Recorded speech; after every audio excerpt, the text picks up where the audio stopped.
দর্শক মন্ডলী, আসসালামু আলাইকুম। হাড়ের উপর ভর করে পুরোটা শরীর চলে, দাঁড়িয়ে থাকে এবং হাড়ের বিভিন্ন প্রয়োজন রয়েছে। যতদিনে আমরা হাড্ডির সেবা বা কেয়ার করার চিন্তা করছি ততদিনে অনেক দেরি হয়ে গেছে। আসুন আমরা সহজে হাড় শক্ত করার উপায়গুলো জেনে নিই। প্রথম কথা হচ্ছে ওয়েট বেয়ারিং এক্সারসাইজ। সাঁতার কিন্তু ওয়েট বেয়ারিং নয়। ওয়েট হচ্ছে শরীরের ওজন সাথে নিয়ে আপনি যে ব্যায়ামটুকু করবেন। স্বাভাবিকভাবে আপনি যদি সিঁড়ি বান, এলিভেটর আছে, এটি বাদ দিয়ে আপনি সিঁড়ি বান, তো মাসলগুলা হাড্ডির সাথে টান হবে, সেটিতে হাড়ের শক্তি বাড়ে। সিঁড়ি বাওয়া খুব সহজ একটি উপায়।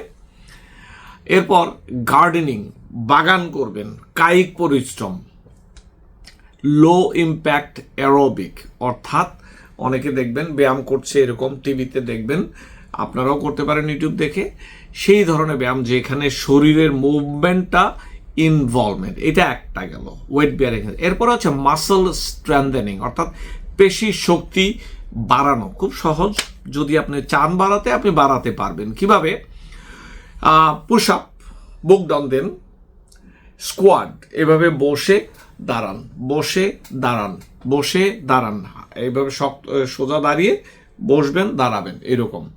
আরেকটি হতে পারে, কিছু না করুন, বোতলে পানি নিন, 2টি বোতলে পানি নিয়ে আপনি যদি এভাবে করেন, এইটিতে উপরে শরীরের এক্সারসাইজ হলো, আর বসে দাঁড়ালে তো নিচের শরীরে হলো। এটা খুব ইম্পর্টেন্ট কিন্তু, বিশেষ করে যারা, যে সমস্ত মা বোনরা তাদের মাসিক বন্ধ হয়েছে 45-এর আশেপাশে, মেনোপজের, তাদের জন্য এগুলো আরও বেশি প্রয়োজন। এগুলো যৌবনেই করতে হবে। এরপরেরটি আছে হলো ব্যালেন্স ট্রেনিং করা উচিত। সেইটিতে শরীরের কোর যে হাড্ডিগুলো আছে, মূল হাড্ডিগুলো আছে, সেগুলোতে হেল্প করে। যেমন এক পায়ের উপর দাঁড়িয়ে আপনি একটু উঠা বসা করতে পারেন, এরপরে আবার আরেক পায়ে উঠে দাঁড়িয়ে সোজা থেকে এক পায়ের উপর আবার উঠা বসার চেষ্টা করেন, সেটিতেও কিন্তু কোর বডির জন্য কাজ হয় এবং হাড্ডির হয়। আর তারপর ব্যালেন্স ট্রেনিং একটি আছে, টাইচি, TAICHI, এটি এক ধরনের ব্যায়াম, আপনি ইউটিউবে দেখলে পাবেন ব্যালেন্স ট্রেনিংয়ের জন্য। এইটি খুব ভালো কাজ করে।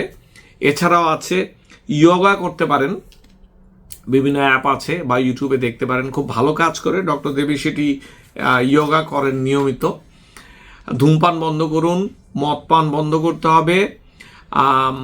কিছু কিছু সাপ্লিমেন্ট খাওয়া যেতে পারে, ক্যালসিয়াম, ভিটামিন ডি খাওয়া যেতে পারে, এটিও কাজে দেয়। দর্শক মণ্ডলী, আসল কথা হচ্ছে আপনাকে ভাবতে হবে আপনার শরীর নিয়ে, আপনার হাড়ের স্বাস্থ্য নিয়ে ভাবতে হবে। ভাবলেই একমাত্র কাজে দিবে। ভালো থাকুন, সুস্থ থাকুন। Doctor Ferdous Khandakar, New York থেকে।